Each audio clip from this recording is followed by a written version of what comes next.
El editorial del día es presentado por la Facultad de Teología, sede IBA. Me toca enseñar en el IBA la materia que se llama Sermón del Monte.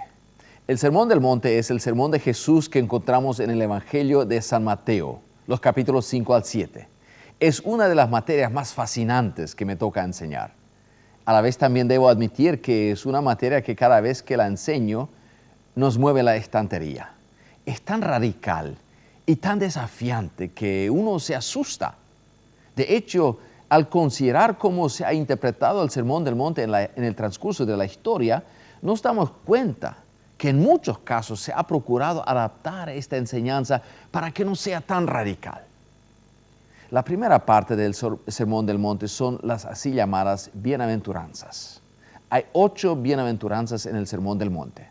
La segunda bienaventuranza dice: bienaventurados los que lloran, porque recibirán consolación. Algunas Biblias no usan la palabra bienaventurados por tratarse de una palabra de muy poco uso en nuestros días. Entonces es comprensible que las modernas traducciones de la Biblia buscan palabras más adecuadas, palabras que el lector de hoy pueda entender. La versión Dios habla hoy dice: dichosos los que lloran. En la Biblia latinoamericana dice: felices los que lloran. Ya nos damos cuenta que surgen dos inquietudes.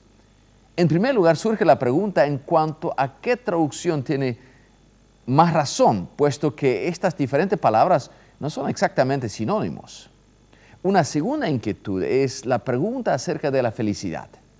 Si decimos felices los que lloran, estamos expresando una tremenda contradicción.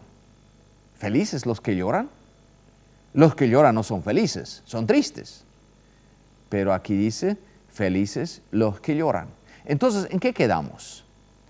¿Será que los creyentes son unos esquizofrénicos, como algunos agnósticos quisieran estigmatizarnos? Nos damos cuenta de la importancia de una cuidadosa exégesis e interpretación bíblica. La palabra en griego es makarios. Esta palabra de hecho expresa la idea de felicidad, pero no una felicidad a nivel de puras emociones, de purete, de sentimientos. Esta felicidad es una felicidad que no depende de nuestro estado de ánimo. Esto es fundamental para poder captar la idea de las bienaventuranzas y en consecuencia la teología de la felicidad. Aquí no se trata de una lista de tareas con una recompensa o de una teoría sobre la felicidad. Tampoco se trata de una fórmula básica para la salud mental.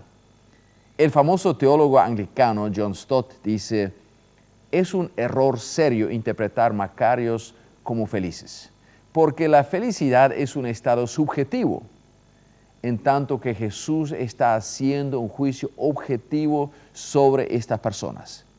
No está declarando cómo se sienten, es decir, felices, sino como Dios las considera y lo que por eso son, bienaventurados. Una traducción que ayuda a comprender mejor el significado podría ser esta. En vez de decir felices, se podría decir: pueden considerarse bendecidos. Así las bienaventuranzas describen la bendición que tiene su fuente en la presencia y el obrar de Jesús. Es una bendición que proviene de la participación en el reino de Dios anunciado por Jesús. Es la felicidad que ya está presente y experimentada, pero su florecimiento máximo y completo será cuando el reino de Dios se realiza cabalmente. Esta bendición es para aquellos que responden en fe y obediencia al mensaje de Jesús, a pesar de las difíciles experiencias de sufrimiento y persecución del presente. Las bienaventuranzas, entonces, no son una descripción de felicidad que sentimos emocionalmente. Esta felicidad superficial que dice que uno es feliz cuando se siente feliz es totalmente subjetiva, dependiendo de las emociones. Bienaventuranzas son declaraciones objetivas, independiente de las emociones que podamos tener o experimentar. Son verdades divinas, son principios que nos rigen por lo que sentimos. Es así que podemos preguntar, ¿quién es más feliz? ¿La persona con una emoción que en cualquier momento puede variar o cambiar en algo contrario? ¿O aquella persona que es considerada bendecida en los ojos de Dios, aún en medio del dolor? Cuando Dios me considera bendecido, esto es mucho más de lo que yo siento. Es más, cuando comprendo personalmente que soy bendecido por Dios, aún en las adversidades, esto me hace mucho más feliz en lo profundo de mi ser que una emoción pasajera. A mí me importa cómo Dios me ve, cómo me considera Dios. Esto se traduce para mí en una calidad de vida. Es más importante ser considerado bendecido y feliz en los ojos de Dios que sentir emociones pasajeras. Es por ello que podemos decir que las bienaventuranzas describen un estilo de vida. Describen el estilo de vida de un auténtico discipulado de Jesús. Bienaventurados todos aquellos que participan en la nueva vida del reino de Dios. ¿Cuál es entonces la teología de la felicidad?